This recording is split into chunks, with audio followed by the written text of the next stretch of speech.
Novel رنجے مسلسل سے گزرے، جسے نسیم ارشاد نے لکھا ہے۔ ناول سٹارٹ کرنے سے پہلے اگر آپ نے ابھی تک اس چینل کو سبسکرائب نہیں کیا ہوا تو اس کو جلدی سے سبسکرائب کر لیں اور ساتھ میں موجود بیل آئیکن کو ضرور پریس کریں تاکہ ایسے ہی انٹرسٹنگ ناولز آپ کو ایزیلی مل سکیں۔ کون ہو تم اور یہاں کیسے آئی ہو؟ 2 ماہ ملیشیا میں گزار کر وہ واپس آیا تو اسے آتے ہی یہ خبر مل گئی کہ پچھلے 15 دن سے حویلی میں کوئی لڑکی ٹھہری ہوئی ہے۔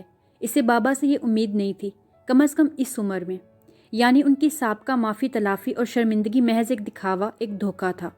مقتدی کی رگوں میں خون کی جگہ شرارے دوڑنے لگے۔ وہ ایک لمحے کا توقف کیے بغیر سیدھا اس کے کمرے میں آیا جہاں وہ ٹھہری ہوئی تھی۔ مقتدی کی برہم اور بلند آواز پر اس نے آہستگی سے چہرہ موڑ کر اس کی طرف دیکھا۔ اس کی بے نیازی اور پرسکون انداز نے جلتی پر تیل کا کام کیا۔ وہ آگ بگولا ہو گیا۔ میں کچھ پوچھ رہا ہوں، وہ چلاتے ہوئے اس کے سر پر آ کھڑا ہوا۔ لڑکی نے بے ساختہ دونوں کانوں پر ہاتھ رکھے۔ یہ ناٹک بازی بند کرو، اٹھو یہاں سے اور دفع ہو جاؤ، نکلو۔ مقتدی نے اسے بازو سے پکڑ کر گھسیٹا۔ وہ اس اچانک افتاد کے لیے تیار نہیں تھی، اس لیے لڑکھڑا کر گرنے لگی۔ مقتدی اسے کھینچتا ہوا حویلی کے بیرونی دروازے کی طرف چل پڑا۔ بابا جان لان میں بیٹھے ہوئے تھے۔ ان کی نظر مقتدی کے بپھرے ہوئے انداز اور ساتھ گھسیٹتی ہوئی بے حال ہوتی لڑکی پر پڑی تو وہ بدحواس ہو کر اس کی طرف لپکے۔ مقتدی، کیا کر رہے ہو؟ چھوڑو اسے۔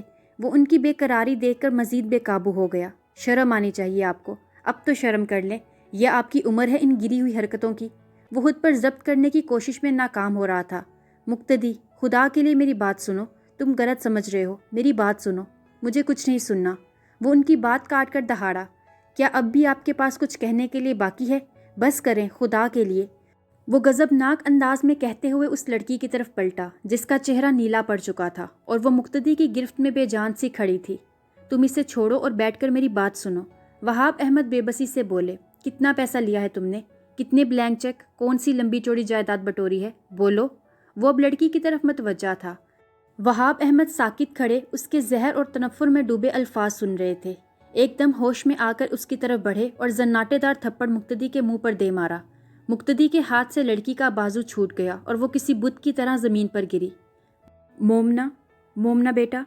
وہاب احمد بے قرار اور پریشان سے اس کی طرف جھکے۔ وہ جو ان کے تھپڑ پر شدید حیرت کی لپیٹ میں تھا، ان کے الفاظ پر دم بخود رہ گیا۔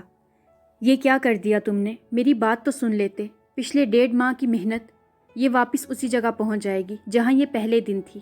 انہوں نے جھک کر مومنا کو اٹھایا۔ تمہاری ماں حوروں سے زیادہ نیک اور پاکیزہ تھی۔ اس نے اتنے گندے الفاظ کہنا تو دور کی بات کبھی سنے بھی نہیں ہوں گے۔ تم یقیناً مجھ پر پڑے ہو، میرے گناہوں کی سزا بن کر۔ ان کی گرجدار آواز سے حویلی کے در و دیوار گونج اٹھے تھے۔ وہ مومنا کو گاڑی میں ڈال کر تیزی سے حویلی کا گیٹ پار کر گئے۔ مومنا بیٹا، اف، یہ میں نے کیا کر دیا؟ میرے خدایا!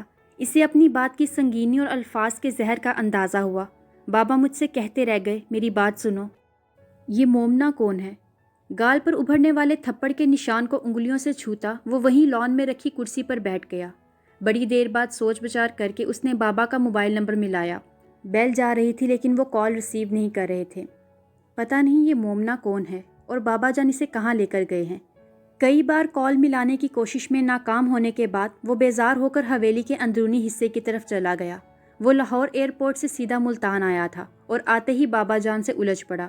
تھکن اور بھوک سے دماغ بھاری ہو رہا تھا، لیکن اس بدمزگی کے بعد اس کا جی ہر شے سے اچاٹ ہو گیا تھا۔ ذہن میں اٹھتی ہوئی مختلف سوچوں کو جھٹکتا ہوا وہ اپنے کمرے میں چلا گیا۔ اس نے اپنی ماں کے علاوہ ہر عورت کو منحوس اور غاصب سمجھا تھا، اور یہ بات کسی حد تک درست بھی تھی۔ بچپن سے لے کر جوانی تک اس نے عورت کے جتنے روپ دیکھے وہ سب قابل نفرت تھے۔ جب وہ چھوٹا سا تھا اس وقت اس نے اپنی ماں کو اکثر چھپ چھپ کر روتے دیکھا۔ بابا جان اور اماں جان اپنے والدین کی اکلوتی اولادیں تھیں۔ اماں جان بابا کے تایا کی بیٹی تھیں اور بابا سے 4-5 سال بڑی تھیں۔ بابا لندن سے ٹیکسٹائل انجینئرنگ کی ڈگری لے کر آئے تو ان کی شادی اماں جان سے ہو گئی۔ دولت کی فراوانی اور اچھے خاندانی پس منظر کے باوجود آج سے 25-30 سال پہلے ان کے خاندان میں عورت کو تعلیم دلانا معیوب سمجھا جاتا تھا۔ اسی ناخواندگی کی وجہ سے اماں جان کبھی بھی بابا جان کے ساتھ قدم سے قدم ملا کر نہ چل سکیں۔ دادا جان کے انتقال کے بعد بابا جان بالکل آزاد ہو گئے۔ جب دادا جان کا انتقال ہوا مقتدی اس وقت 7 سال کا تھا۔ بابا نے اماں جان سے تعلق صرف اور صرف خاندانی مجبوریوں کی وجہ سے رکھا، ورنہ وہ اماں جان کو اپنے قابل نہ سمجھتے تھے۔ دادا جان کے بعد یہ مجبوری بھی ختم ہو گئی۔ ان کے عیاش دوست حویلی میں آتے رہتے اور آئے روز حویلی میں قابل اعتراض سرگرمیاں جاری رہتی۔ اماں جان بہت عبادت گزار اور معصوم خاتون تھی۔ وہ سارا دن اپنے کمرے میں بند رہتی۔ وہ بابا جان کو ان کے طرز عمل سے روک نہ سکی، لیکن دادا جان کے بعد یہ سب صرف 3 سال تک برداشت کر پائیں اور خود بھی ان کے پاس چلی گئیں۔ مقتدی کو بابا جان نے ہاسٹل میں داخل کروا دیا تھا۔ اس کے جانے کے بعد اماں جان بالکل تنہا رہ گئیں اور اس تنہائی کے روگ نے انہیں گھن کی طرح چاٹ لیا۔ جب اماں جان مقتدی کو چھوڑ کر گئیں تو بابا نے یہ بھی گوارا نہ کیا کہ اسے مری ہوئی ماں کا چہرہ ہی دکھا دے۔ وہ چھٹیوں میں حویلی آیا تو اماں جان کا کمرہ خالی تھا۔ وہ کئی دن حویلی کے کمروں میں اماں جان کو تلاشتا رہا۔ بابا جان کو اس کی اتنی پرواہ نہیں تھی کہ وہ اس کے آنسو پونچھتے۔ جب انسان کے پاس طاقت اور اختیار ہو تو اس طاقت کا نشہ غلط اور صحیح کا فرق مٹا دیتا ہے۔ اماں جان 12 سالہ ناکام ازدواجی زندگی کا دکھ لیے قبر میں اتر گئیں اور وہاب احمد مزید آزاد ہو گئے۔ انتہائی بے بسی اور لاچاری انسان کو بہادر بنا دیتی ہے۔ 10 سال کی عمر میں اس نے اپنے آنسو ہمیشہ کے لیے پونچھ لیے۔ اسے اپنی ماں کے آنسوؤں کا حساب لینا تھا۔ پہلی بار اس نے گیسٹ روم میں ٹھہرے ہوئے مہمانوں کے ساتھ بدتمیزی کی، چیزیں اور برتن توڑے، ان سب کو گالیاں دی۔ وہاب احمد نے اس پر ہاتھ اٹھایا، لیکن اس کا ڈر اور خوف ختم ہو چکا تھا۔ اپنی زندگی کا سب سے بڑا دکھ اور سب سے بڑا نقصان اٹھانے کے بعد وہ ہر خوف سے بے نیاز ہو چکا تھا۔ اس نے ہاسٹل جانے سے انکار کر دیا، مگر وہ اسے زبردستی ہاسٹل چھوڑ آئے۔ لیکن اس نے ایک ہفتے میں ہاسٹل انتظامیہ کو اتنا تنگ کیا کہ انہوں نے وہاب احمد کو کال کر کے بلایا اور اسے ان کے ساتھ بھیج دیا۔ پھر انہوں نے اسے کئی دوسرے ہاسٹلز میں چھوڑا، لیکن اس نے ہر جگہ یہی حربے استعمال کیے۔ اسی کشمکش میں اس کا ایک تعلیمی سال ضائع ہو گیا۔ تھک ہار کر وہ اسے حویلی میں رکھنے پر مجبور ہو گئے۔ اپنی جس جارحیت کی وجہ سے اس نے وہاب احمد کو پہلے مرحلے پر شکست دی تھی، پھر یہی جارحیت اس کے مزاج کا حصہ بن گئی۔ حویلی کے ملازموں کی اس کے سامنے جان نکلتی تھی۔ وہ ہر روز گاؤں سے ملتان پڑھنے کے لیے جاتا اور پھر واپس آ کر آسمان سر پر اٹھائے رکھتا۔ میٹرک تک اس نے یوں ہی بابا کے ساتھ دو بدو مقابلہ کیا۔ وہ ان سے شدید نفرت کرتا تھا۔ اگلے 2 سالوں میں حویلی میں رہ کر اس نے ہر وہ کام کیا جس سے وہاب احمد کو تکلیف پہنچ سکے۔ اپنی ماں کی بے بسی کا حساب وہ ان سے اچھی طرح لے رہا تھا۔ وہاب احمد چاہتے تھے کہ وہ ہائر اسٹڈیز کے لیے باہر جائے، لیکن وہ ہرگز ایسا نہیں چاہتا تھا۔ ان کی ہر بات سے اختلاف کرنا اس نے خود پر فرض کر لیا تھا۔